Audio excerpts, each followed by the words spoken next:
Hi friends, welcome to Scitech info YouTube channel. ఈరోజు నేను మీకు డన్ అనే ఒక ట్రేడింగ్ అప్లికేషన్ గురించి చెప్తాను. మీరు స్టాక్ మార్కెట్లో షేర్స్ కొనాలన్నా, ఈటీఎఫ్స్ ఇలాంటివి ఏమన్నా కొనాలన్నా కూడా ఈ అప్లికేషన్ యూజ్ చేయొచ్చు. సో ఈ వీడియో అనేది జస్ట్ ఎడ్యుకేషనల్ పర్పస్ కోసం మాత్రమే. సో యాప్ లింక్ కింద డిస్క్రిప్షన్లో ఉంది, అక్కడ నుంచి ఇన్స్టాల్ చేసుకోండి. ఇక యాప్లో అకౌంట్ ఎలా క్రియేట్ చేసుకోవాలో చెప్తాను. ఇక్కడ మీరు చూస్తే ఫస్ట్ మీరు అప్లికేషన్ ఇన్స్టాల్ చేశాక ఫోన్ నెంబర్ అడుగుతుంది, ఫోన్ నెంబర్ ఎంటర్ చేయండి. ఇక్కడ ఈమెయిల్ ఐడి వెరిఫై చేయడానికి కంటిన్యూ జీమెయిల్ క్లిక్ చేయొచ్చు, లేదా ఎంటర్ మాన్యువల్ క్లిక్ చేసి ఈమెయిల్ ఐడి ఎంటర్ చేసి ఓటీపీ ఎంటర్ చేయండి. నెక్స్ట్ ఒక పిన్ అయితే సెట్ చేసుకోండి. సో తర్వాత ఇక్కడ సెట్ పిన్ మీద క్లిక్ చేయండి. నెక్స్ట్ స్టెప్లో సెటప్ బయోమెట్రిక్ అంటే ఫింగర్ ప్రింట్, పాస్వర్డ్ ఏదైనా పెట్టుకోండి. ఇక్కడ మీకు ఎడిట్ ఆప్షన్ కనిపిస్తుంది కదా, అది క్లిక్ చేసి ఇక్కడ రెఫరల్ కోడ్ ఎంటర్ చేయండి. సో ఎంటర్ చేసి కంటిన్యూ ప్రెస్ చేయండి. ఇప్పుడు స్టార్ట్ యువర్ కేవైసీ క్లిక్ చేయండి. నెక్స్ట్ ఇక్కడ మీ పాన్ కార్డ్ నెంబర్ అలాగే మీ డేట్ ఆఫ్ బర్త్ ఎంటర్ చేయండి. So confirm pan and proceed click చేయండి. నెక్స్ట్ డీటెయిల్స్ అయితే వెరిఫై అవుతాయి. సో నెక్స్ట్ స్టెప్లో మీకు ఆ డీటెయిల్స్ చూపిస్తుంది. మీ నేమ్, పాన్ నెంబర్ రెండు కరెక్ట్ ఉన్నాయో లేదో చూసుకొని ఎస్ క్లిక్ చేయండి. నెక్స్ట్ స్టెప్లో ఆధార్ డీటెయిల్స్ వెరిఫై చేయడానికి వెరిఫై విత్ డిజీ లాకర్ అని ఉంది, అది క్లిక్ చేయండి. సో ఇక్కడ ఆధార్ నెంబర్ ఎంటర్ చేసి నెక్స్ట్ క్లిక్ చేయండి. ఇక్కడ కంటిన్యూ క్లిక్ చేయండి. సో ఇక్కడ మీకు ఆటోమేటిక్గా రీడైరెక్ట్ అవుతుంది. సో అవ్వకపోతే అప్పుడు కంటిన్యూ క్లిక్ చేయండి. సో ఇక్కడ మీకు మీ డీటెయిల్స్ అయితే ఫిల్ చేయాలి. సో ఆధార్ వెరిఫికేషన్ అయిపోయిన తర్వాత మీకు ఈ పేజ్ ఓపెన్ అవుతుంది. సో కొన్ని పేజెస్ అనేవి కొంచెం స్లోగా ఓపెన్ అవుతాయి, వెయిట్ చేయండి. సో ఇక్కడ మీ డీటెయిల్స్ అన్నీ ఫిల్ చేయండి. Father name, male or female. Next proceed ahead click చేయండి. సో నెక్స్ట్ స్టెప్లో ఒక సెల్ఫీ తీసుకోవాలి. సో మీరు నార్మల్గా ఒక సెల్ఫీ అయితే తీసుకోండి. తర్వాత నెక్స్ట్ స్టెప్లో మీరు ఒక సిగ్నేచర్ చేయాలి. మీ పాన్లో ఎలా అయితే సైన్ ఉందో సేమ్ అలా సైన్ చేయండి. So sign on phone screen click చేసి దాని మీద సైన్ చేయండి. నెక్స్ట్ ఇక్కడున్న డీటెయిల్స్ అన్నీ ఫిల్ చేయండి. మ్యారిటల్ స్టేటస్, ఇన్కమ్, ప్రొఫెషన్, ఇట్లా ఇక్కడున్న డీటెయిల్స్ అన్నీ ఫిల్ చేసేయండి. ఇక్కడ కమోడిటీ ట్రేడింగ్లో కూడా మీరు రీటైలరా ఏంటనేది సెలెక్ట్ చేసేసుకోండి. సో నెక్స్ట్ మ్యాండేటరీ డిక్లరేషన్స్ అని ఉంటాయి.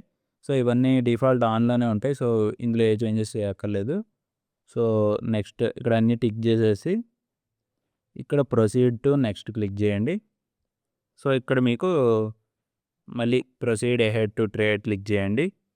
నెక్స్ట్ ఇది మీకు ఏంటంటే trade in futures and options అని ఉంటుంది. ఒకవేళ మీరు ఫ్యూచర్స్ అండ్ ఆప్షన్స్లో ట్రేడ్ చేయాలి అనుకుంటే ఇది కూడా యాక్టివేట్ చేసుకోండి. సో లేదు నార్మల్ ఇన్వెస్టింగ్ మాత్రమే అనుకుంటే ఈ పార్ట్ అనేది మీరు స్కిప్ చేయొచ్చు. సింపుల్గా ఇక్కడ ఇంటూ క్లిక్ చేస్తే సరిపోతుంది. సో కేవైసీ అయితే ప్రజెంట్ ఇక్కడ కేవైసీ పెండింగ్ అని వస్తుంది. ఫస్ట్ దీని మీద క్లిక్ చేస్తే నెక్స్ట్ మీ బ్యాంక్ డీటెయిల్స్ అడుగుతుంది. సో ఈ బ్యాంక్ డీటెయిల్స్ అనేది కూడా కొంచెం స్లోగా లోడ్ అవుతుంది. సో వెయిట్ చేయండి. So proceed bank verification click చేయండి. ఇక్కడ బ్యాంక్ అకౌంట్ అనేది బై డిఫాల్ట్గా సెలెక్ట్ అవుతుంది. ఒకవేళ సెలెక్ట్ అవ్వకపోతే మీ బ్యాంక్ అకౌంట్ సెలెక్ట్ చేసుకొని yes this is my bank click చేయండి. ఈ సైన్ విత్ ఆధార్ అంటుంది, ప్రొసీడ్ క్లిక్ చేయండి. నెక్స్ట్ స్టెప్లో ఇక్కడ మీ ఆధార్ నెంబర్ ఎంటర్ చేసి సెండ్ ఓటీపీ క్లిక్ చేయండి. తర్వాత మీకు ఇక్కడ యాక్సెప్ట్ అండ్ కంటిన్యూ అని వస్తుంది. సో నెక్స్ట్ స్టెప్లో మీ ఓటీపీ ఎంటర్ చేసేసి సబ్మిట్ చేయండి. సో ఈ సైన్ సక్సెస్ఫుల్లీ కంప్లీటెడ్ అని వచ్చిన తర్వాత అప్పుడు ఇక్కడ ఇంటూ క్లిక్ చేసి క్లోజ్ చేసేయండి. నెక్స్ట్ స్టెప్లో మీకు సెట్ పాస్వర్డ్ అని ఉంటుంది, ఒక పాస్వర్డ్ పెట్టుకోండి. సో ప్రొసీడ్ అహెడ్ క్లిక్ చేయండి. సో అకౌంట్ క్రియేషన్ అనేది ఇక్కడతో మీరు చేయాల్సిన ప్రాసెస్ అంతా అయిపోయింది. సో ఇక్కడ నోటిఫై మీద క్లిక్ చేయండి. సో నెక్స్ట్ స్టెప్లో ఇక్కడ షో మై ఆన్బోర్డింగ్ స్టేటస్ అని ఉంది కదా, దాని మీద క్లిక్ చేస్తే మీకు నెక్స్ట్ స్టెప్ వాళ్ళు ఏం చేస్తున్నారు అనేది మీరు ఇక్కడ నుంచి చూసుకోవచ్చు. సో మోస్ట్లీ ఒక 15 to 20 మినిట్స్లో మ్యాక్సిమం అకౌంట్ అనేది క్రియేట్ అయిపోతుంది. సో ఇక్కడ అకౌంట్ యాక్టివేట్ అయిన తర్వాత యాడ్ మనీ టు డన్ అని ఉంటుంది. సో యాడ్ మనీ మీద క్లిక్ చేసి ఇక్కడ మీ బ్యాంక్ అకౌంట్ ఏదైతే వచ్చిందో అది ఒకసారి చెక్ చేసుకోండి కరెక్ట్ వచ్చిందా లేదా. సో ఇక్కడ add money to account click చేసి నార్మల్గా మనీ అలా యాడ్ చేసుకుంటామో అట్లా. సో వన్స్ మనీ అనేది యాడ్ అయిన తర్వాత ఇక్కడ మీకు అవైలబుల్ ఫర్ ఇన్వెస్టింగ్ అనే దాంట్లోకి వస్తుంది. సో మళ్ళీ మీరు యాడ్ చేసుకోవాలంటే టాప్అప్ ఫండ్స్ మీద క్లిక్ చేసి యాడ్ చేసుకోవచ్చు. సో ఇక్కడ నుంచి మనీ యూస్ చేసి మీరు స్టాక్స్, మ్యూచువల్ ఫండ్స్ అన్నిట్లో మీకు కావాల్సిన వాటిలోకి ఇన్వెస్ట్మెంట్ చేసుకోవచ్చు. సో ఈ అప్లికేషన్ని ఎలా యూస్ చేయాలి అనేది వీడియో కావాలి అంటే కింద కామెంట్ సెక్షన్లో కామెంట్ చేయండి. అలాగే ఈ వీడియోని లైక్ చేయండి. ఈ అప్లికేషన్ ఎలా యూస్ చేయాలి, ఈ అప్లికేషన్లో ఉన్న అడ్వాంటేజెస్ అండ్ డిసడ్వాంటేజెస్ గురించి కూడా ఆ వీడియోలో క్లియర్గా డీటెయిల్గా మీకు ఎక్స్ప్లెయిన్ చేస్తాను.